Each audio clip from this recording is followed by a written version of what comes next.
everyone, it's the beginning of March. I'm going to sow some more seeds and then we'll have a look at the raised beds that I've been doing at the bottom of the garden because they're all done now, so the garden's kind of good to go. I might, if I get a chance at the end of this video, I might have a quick look at the lights so you can have a look at how my light setup is. I did prick my tomatoes out, but there were some of the money makers, who remember right, they didn't germinate, and I could do with a few more Alicantes, so I bunged some more seeds in. They're not the best, but they'll do. So I'm going to do some Zebrun shallots. I'm going to sow some more leeks because them other ones are looking a bit, don't know, but I'm going to try and do them a different way. I'm going to try them in these little module trays. I've got some celery, some more cauliflower that I'm going to try as a bit of a trial run to compare it with the other ones. Some more onions, another variety I've not grown, just for a tester. You know, because you have to try these things, you know, because you can get stuck with the same variety, you know, and yeah, they might be reliable for you, but it's always good to just now and then just try a few other ones, just in case. That's how you stumble across varieties that work better, you know, for your conditions.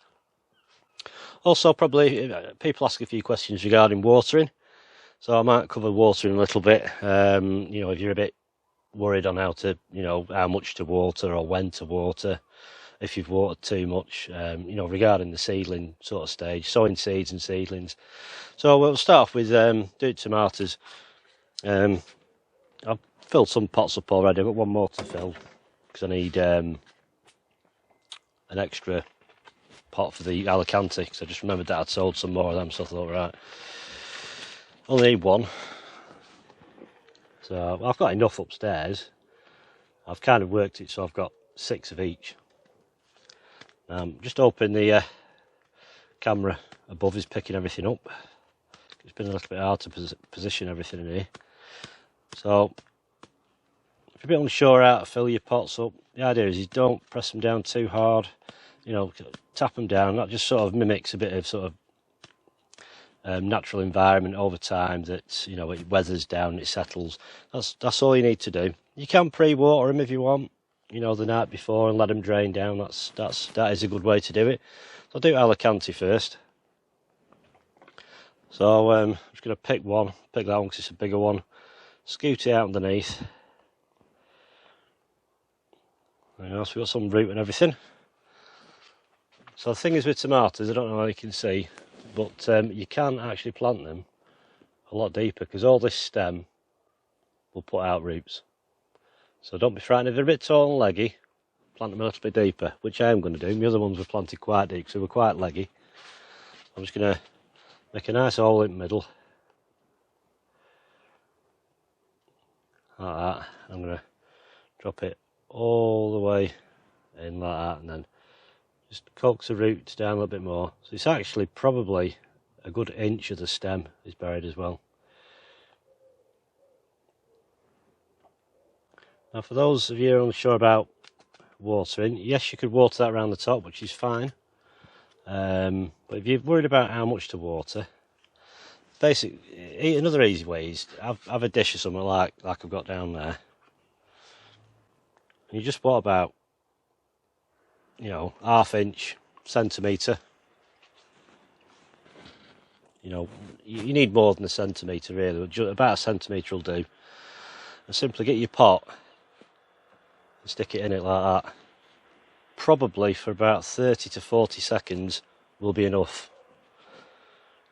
So which doesn't give, you know, it's quite easy to do it too much. But if you're worried, take the pot out, put it on some kitchen roll for a few hours, and it will drain any excess away.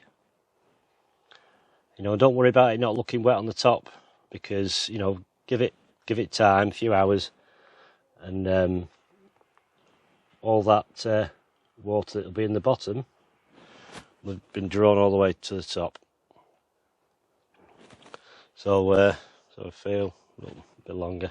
Say it's something you can't really teach. It's a bit of a feel thing, really. But you know, some people sort of shove them in for ages, and it's always easy to add a little bit more water than try and take it away. So these are the money maker. I think that'll do for now. So I've got a sieve upturned there, garden sieve. I'll just put it on that to drain off, and that's all I'll do with that. Probably won't even need watering again for a week to 2 weeks. A good way to check is like look at the bottom of the pot, and if the compost at the holes looks pretty dark, you know, you could get a bit of tissue or something and just dab the bottom of it. And if you're getting like a damp ring, as long as there's some moisture in there, the roots will go down to it. You know, the idea is get as big a root ball on the plant as you possibly can. If you top water all the time, your roots will end up staying shallow. And this is why when things are in the ground, you water them in, and most of the time they'll be perfectly fine after that, because they'll send roots down to find some water.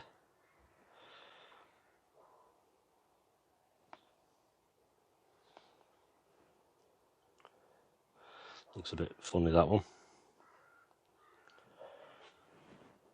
You know, I will keep these seedlings for a few weeks, just because they will sort of stunt a little bit, but they're always handy for a bit of a backup.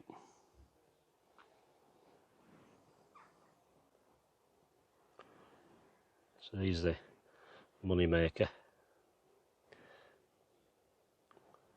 It's not very good. Pick this one at the end here.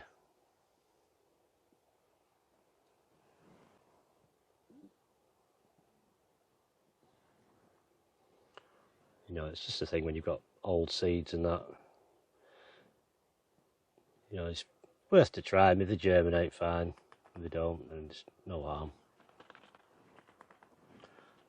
I'm just going to get all these, pop them in there. Now they will sulk, you know, the leaves will go down on them and they'll look a bit limp. As long as they've got some water in there, they'll be fine. Just going to top this up a little bit. It does help if your thing's kind of level. Now while they're soaking,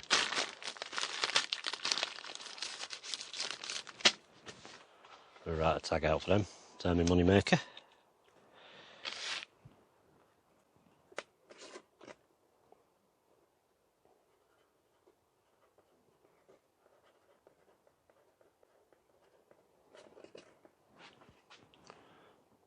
Pop that. I'll put it in the Alicante then. All I'm going to do with Alicante, because I've got a label on the ones upstairs, I'm just going to find a bit of something, a little bit of wood or something like that, just to mark the pot. I know that's the Alicante. Right, so get rid of some of these seedlings that I'm not intending on using. Right, so that's the tomatoes hopefully done for this year. You know, they'll be potted on at a later stage. They won't be staying out here because it's just too cold at the moment. You know, it's okay in the daytime if your polytunnel's sort of above, you know, 10 degrees without a wind chill in it, they'll be fine. But get them in at night. So they're not far off now. Give them a few more seconds while I sort out for the next bit.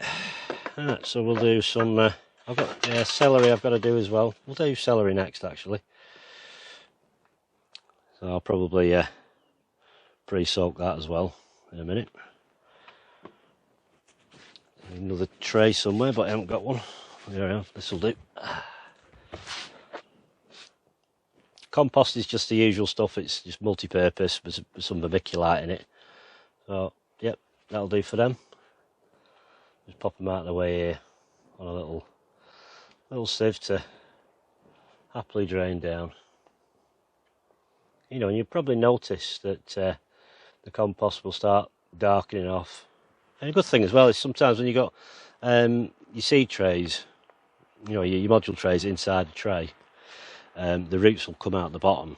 The way you can sort of stop that is put a little grate or something at the bottom so it allows airflow. And what that'll do is it'll like air prune the roots off and force the roots to hunt around in the compost. You know, you don't have to do it. They're perfectly fine without it, but sometimes when you try and get things out, it's just a lot of roots hanging out at the bottom and there's not much in the compost. And that's all they've done is been looking for water, you know, but if you just sort of soak them once a week and then put them on top of something, the roots will just air prune off and they'll stay within the compost, which kind of helps sometimes when you try and push some of the modules out, it doesn't fall to pieces. So you can do the same again with one of these trays, which I'm just going to sow some celery in.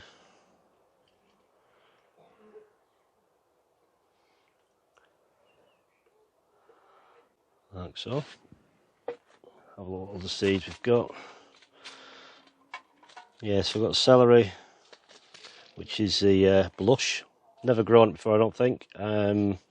It's just all they had at the garden centre. I popped there before just to get some. That's all they had in. A few different cauliflowers to try out. A couple of broccoli. Soak that other one as well, if I can fit it in, just about. Just give them a moment to soak. So, don't have to trench these. You can self-plant celery. It just basically means you plant them in a block to and the outer ones will help block the light from the inner ones, keeping your stalks, nice and fleshy and not stringy. But they do need a lot of water because they are a bit of an aquatic plant, really. The marsh plants.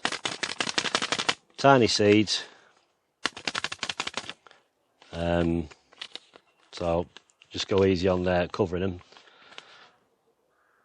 That'll do. I'll wet the top of it up just to make sure the seeds stick.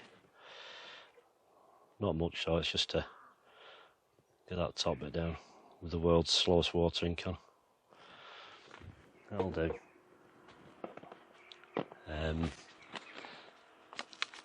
So the very tiny seeds. Same again, indoor to propagate, to get them to germinate, and then they can come out in the daytime. I'm just going to broadcast these because they're that small. I'm not trying to sow little grades of sugar, really.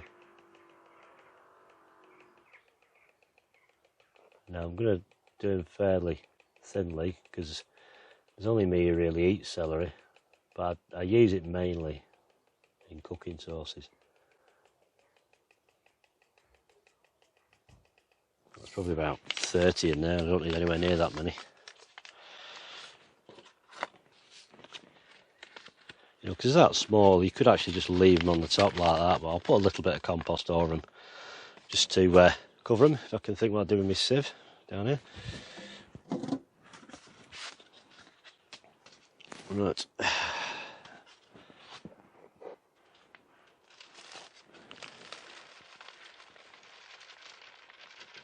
So there's probably only 2 or 3 mil, maybe 3 mil on top of that. Just sort of stroke it off level like that, and then just tamper the top down, not too hard. Label. Should have pre-wrote these really, but not organised. It was a bit of a bin out, come back, come straight out.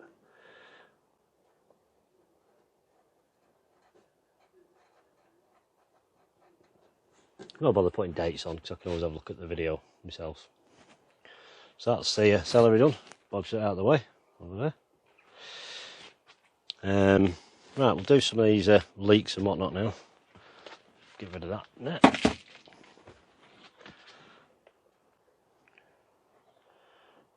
Right, so we'll do shallots first. These are Zabrun. I've not grown them for a couple of years because I started having problems with germination on them. So I used to grow one similar called Kappa, which was like an onion, but it was like a cylindrical onion. I thought I'll get another pack and I'll try. They've all failed, and I've got plenty. I've got all the Santerra and stuff. Like I say, the allotment's going to be a lot of alliums and brassicas this year. Just going to try to drop 1 per module.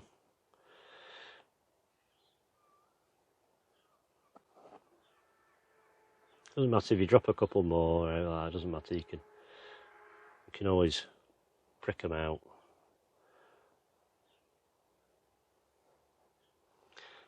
Now, onion seeds are pretty damn hard.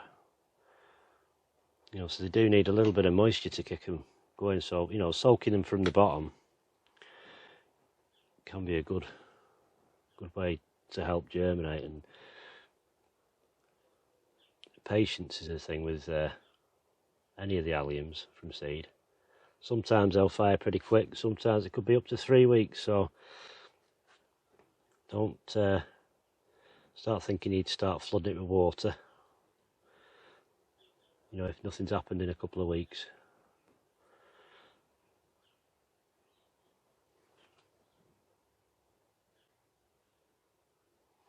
You know, but I'll be happy if half of these germinate. Sowing them exactly how I did me onions, the Santero and the Red Spark back in January. Trick is I find with onions is if you can get them to harvest quite early, you know, you get a bit more time to dry them off for storage. I was hoping to try and do a shorter video because a lot of my videos are only getting sort of watched for like 15 minutes, but it's hard to try and cram everything in that short time. So they're all in there, so I'm just going to tamp it down like that, make sure the seeds are dropped down. Bit of compost on top. Take that out.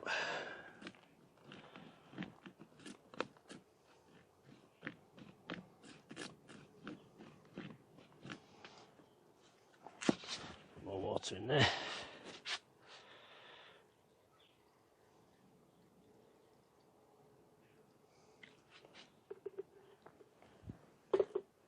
So I mean, that's like really wet, that. Well, you know, I can just pop it on a bit of kitchen roll, but I'm not putting any seeds into it, they're going on top of it. So, a label for them.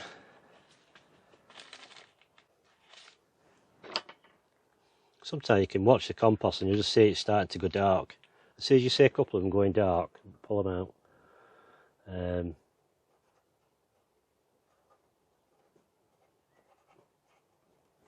The broom, label in there. Right, next some leeks, and some onions.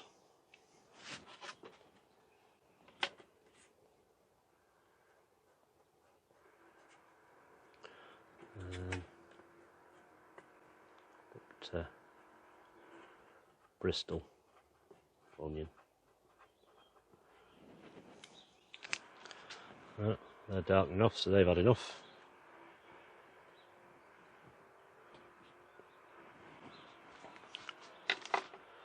Right, so it's from Bristol onions. The microphone keeps swinging around. But been spitting with rain a bit today, so I actually managed to get all the raised beds done just in time. Right, so how many are in these? It's 48, so I'll do 2 rolls of these. No, I won't, I'll do 3.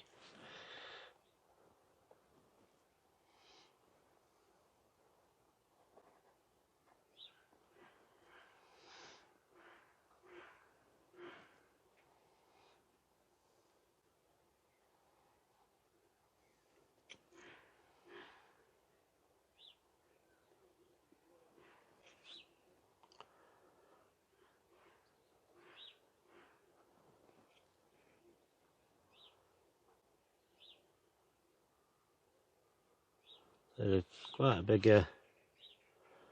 onion seed. I'm going to sell some more spring onions probably this afternoon. You've seen me do spring onions. It's just the Ishikura are a bit sparse on the germination. Right, so that's the onions. Bristol. Leeks. I think same way. So the other way that I do them is just get a big pot, you know, 4 or 5 inches deep, broadcast them on the top, and you can thin them out. But I'm going to try them in this because then I can sort of put them in a big pot and just use a dibber, you know, and it's all like there's no root disturbance really doing that. These seeds are a bit smaller. You know, pre-prick the holes out in these module trays. They're only about sort of 5 to 10 mil deep. You know, you can multi-sow leeks if you want that.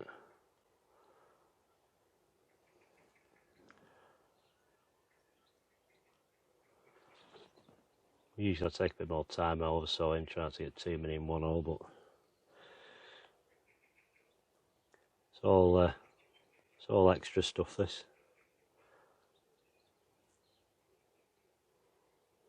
Yeah, because it's don't know what's happening at the plot yet. What's going in it anywhere, to be honest. Not ideas, but sometimes if something doesn't do so well, you've got excess of plants, you know, that you've sort of held back, and there's a little gap available. You've got something ready to sort out. Shove them in there.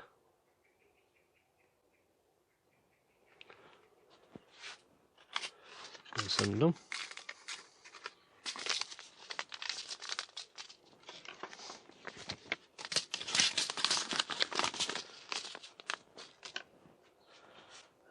Label. Same again, just give them a tap to make sure that seed's gone down to the bottom. Bit of compost on the top.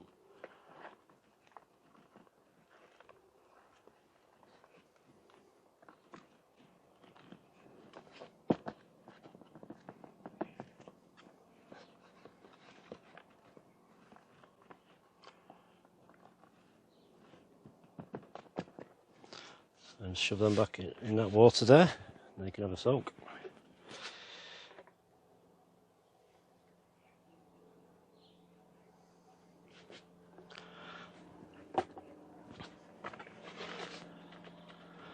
All I'm going to do with this, so this is like really wet, this, so but be okay. I'll drain some of it off. I'll do some plant labels because these are my testing ones. I'm not doing many of each because probably saw about 5 seeds of each maybe. Right, so I've got so that one's Sapporo.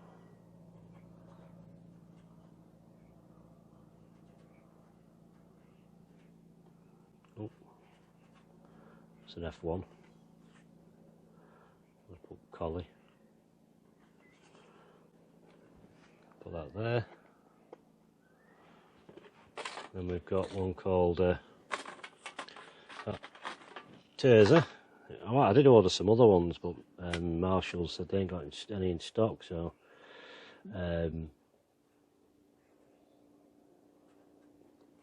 sort of said here, this is the nearest. Completely different. These are like a small one. The other one was supposed to be a big one, because I'm trying to find something similar to the avalanche used to grow.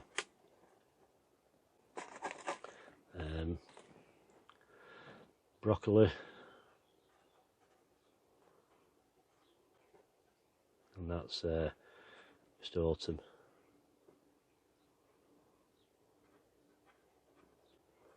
Autumn Calabrese, up there. I have done the Iron Man before, but give it another go.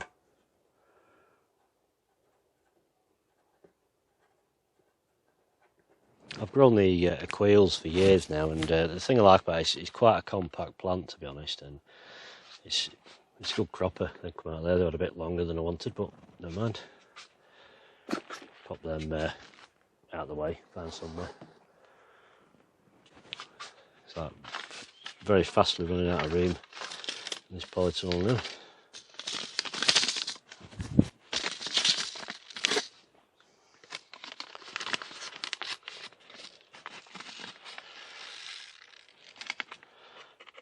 Simply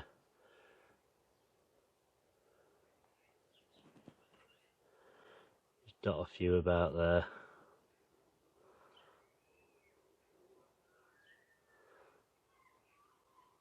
I mean, your Calibres will probably germinate, well, all your sort of brassicas will probably germinate outside, okay, but I'll probably put mine indoors for about, you know, until they start to pop up, and then they'll come out then. You know, probably prick them out in about 2 weeks.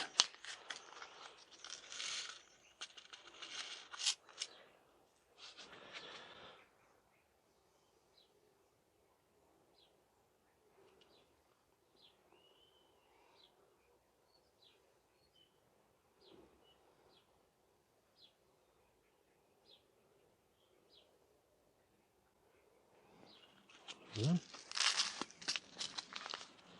So I'm not doing, not going to be planting all these out. It's handy because that's brother-in-law Mikey grows some stuff, so if there's any seedlings he needs, I can always arrange a quick drop off.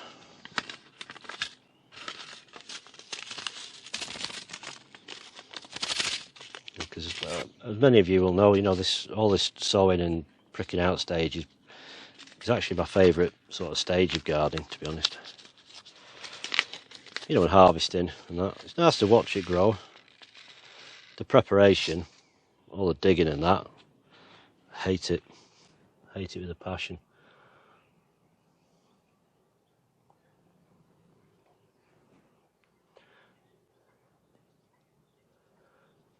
I say it's tricky with gardening, trying to get everything on the go so it can kind of fend for itself.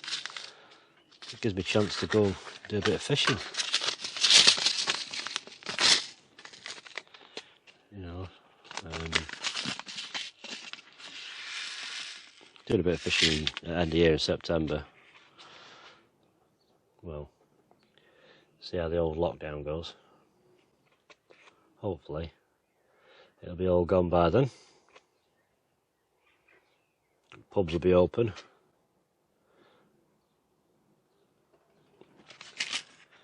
And me and the band can go out and do a bit of gigging. I'm just going to sling a bit of compost over the top of that. That's all, and just skim it off. So probably about, you know, 5 to 10 mil under them. Get my labels up, just tamper that down. Like so. There's nothing that's going to get watered from the top today here. It's all wet enough. That's all I'm going to sow right now, because I haven't got my spring onion seeds with me. So you've seen me do them before. So I guess it's time to have a look around at the bottom of the garden now. Now you've seen everything's done in here that needs to be done. Right, so we'll get the camera and we'll have a look around. While we're at it, we'll have a quick look in here. It was only a few days ago or a week ago we had a look. So these are the onions. I say I might prick these out because some of them are starting to struggle a little bit. I don't know why. But they're doing okay, like, you know. Like I say, they're on. I'm just using like a cooling rack underneath. Like I say, it just allows the air to go underneath, and it air prunes them off so you don't get loads of roots dangling out the bottom. All lettuce there, they're all doing okay. Come back to that in a minute. A few sweet peas. Spring onions, say these two were the guardsmen, and the Ishikura, really poor germination there.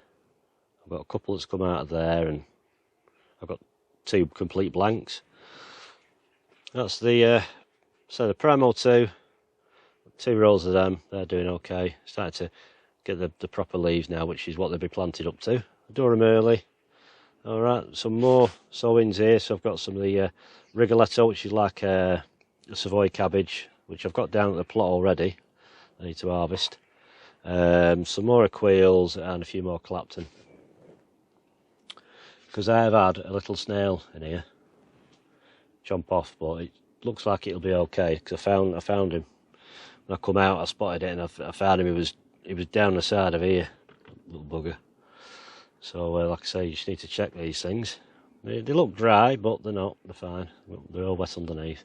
You know, probably some of them now might be.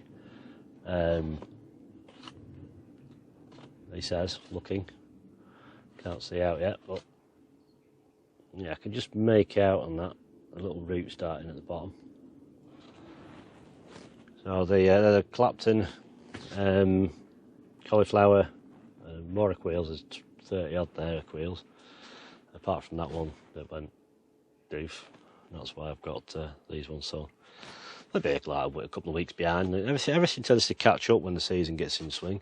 I've still got all the leftovers from the last pricking out video under there, so I don't throw nothing away. I've got some sweet peas there. I think one of my subscribers called Mags, some red ones. So I've sown some of them. There's going to be some Titan sunflower seeds. I need to sow them yet. So onto these here. These are just some more tomatoes. I had some really old subarctic plenty. If they germinate, great. If they don't, there's no harm. Some more money maker in Alicante, should I need them. At the back here, I've got just some petunias that I've saved from my mum's seed that she used to grow them years ago. And then on these, one of my subscribers, I think it's Kath Connolly, her mother passed away, and she used to grow poppies. I've never grown poppies in my life, but I do know they can spread everywhere, so I'll probably do them in a pot. Don't know where yet, but they're germinated. So Kath, if you're watching, sorry about your loss, and I will do my best and try and grow some for you. Because her mum used to call, I think it was just called poppies galore, and it was nice to get a little envelope through the post. Right, so we're going to have a look down the garden. As you can see, all the timber's gone from there. There's still all that little drying rack for the plot. So there it is, all new beds, all tidied up. I didn't bother putting plastic. I just couldn't be bothered. I thought, right, stuff it, they're going in. Managed to do a lot of it in 2 days, and that was fill it all up. So I had all the mound of compost here from the old pots. Underneath this one, I had some old Timothy hay. It's what I feed the tortoise on. So I just put a half inch of it underneath this compost here. Just because, it might lack a bit of organic matter really, because it's like spent compost and it can dry out quite quick. So I thought I needed something fibrous. And then on top of these, it's just my own compost. This, there's bits of spud peeling in it still and whatnot. It's quite dense. Just kitchen scraps really, and any waste harvest stuff. So it does alright. It's quite wet, but it'll help mulch the beds. As I say, it's on tops, and it'll encourage the worms to come in and do all the business and get, actually for life to sort of emigrate into the new bed from the soil beneath. This is just compost, nice and crumbly. It's what used to be in my polytunnel. It was in there for about 5 years. It did get manured sort of like early on last year underneath it, but it should be fine. I dug over this bed, and I had a little bit of manure, and I just basically lobbed it over the top. There's hardly any, but it's just something to put in the ground. I decided to keep them in because I need some for Kane. All my sandbox is filled up with the compost. See if I can uncover it, so you can have a quick look. So that's all. Just got them pots there in case I need to stand some on it, but they're all filled up now. Some tubes, they don't go down into the sand or anything. They're just like little collars. That's all it is. So it's the same size down. It's rainwater pipe. That's the size I use to core the actual sand out. I just put them pots on there just in case, I need to put anything in there for any reason. I can just sort of pop that on top, and it's not going to press down on anything. Everything's just been lobbed in here at the moment. I need to sort that little bed out at the back there. Sweet peas, doing okay. They'll need to come out of here soon, so I'll put my onions into here, I think. Like I say, I might put my onions into these seed trays and just take these out and get them planted soon. Plenty of Jack goes about. It's not Jack, but there's a couple that make a bit of a racket like him. But some gooseberry bushes just dumped down there. But making a right noise. I think that's about it. I mean, that sandbox is all filled up. It's really composty sort of sand, that, so I've just brimmed it with what I had left over, and I'm sweet candling that. I need to get some of my red intermediate seeds for the long ones. I usually get them from Medwin's of Anglesey. So that's everything good to go in the garden really now. So I've just got to go and kind of do all the beds at the plot, which is going to be a bit of a nightmare, because I went down last week and it's proper underwater still, so it really does need to dry out. So for that, I think that's it for this video. Let's say these will do alright, and let's say if I get a chance, I'll nip and have a look at the lights in a minute. Alright, so we're up in my attic. It's a bit of a palaver getting up here. I've got to pull some steps down and all that lot, but this is where everything is. It's been here for years, this setup, same thing. It's just an old coffee table. Well, it's a dining table actually, with legs sewn down.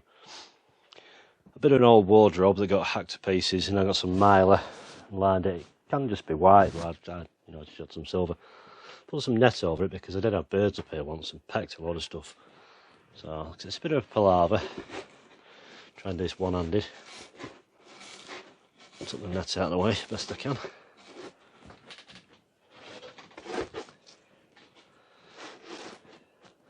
I don't have a grow tent or anything like that. I just do it this old-fashioned way, and it tends to work. So it's over there. Those are the Kelsey onions, the giant ones. They've really not done much at all, to be honest. They're usually twice that size by now, but we'll see how it goes. That's the original sort of tomatoes that were pricked out. Got a few left in there. And under here, so that's the light. It's just a 4-tube EnviroGrow.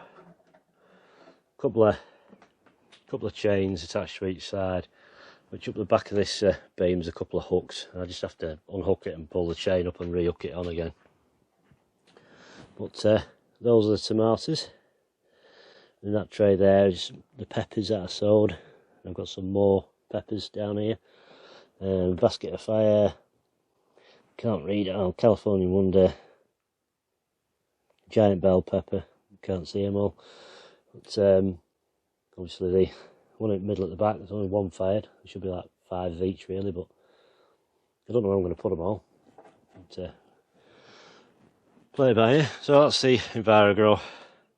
It's just simply extension lead into a timer plug. It's currently set for about 14 hours of the day at the moment. So it comes on, sort of about 8 o'clock in the morning.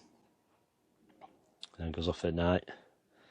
And tomatoes will stay under here.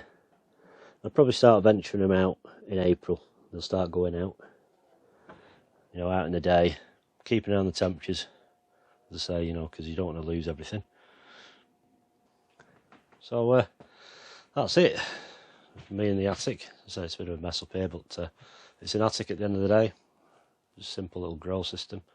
That's all I've ever used. Likewise, it's handy. You do start running out of room, so you can't put everything under there. But it's a good place to just start things off and then get them out, because it does get cold up here. It gets, probably it can go down to below 10 if you're not careful.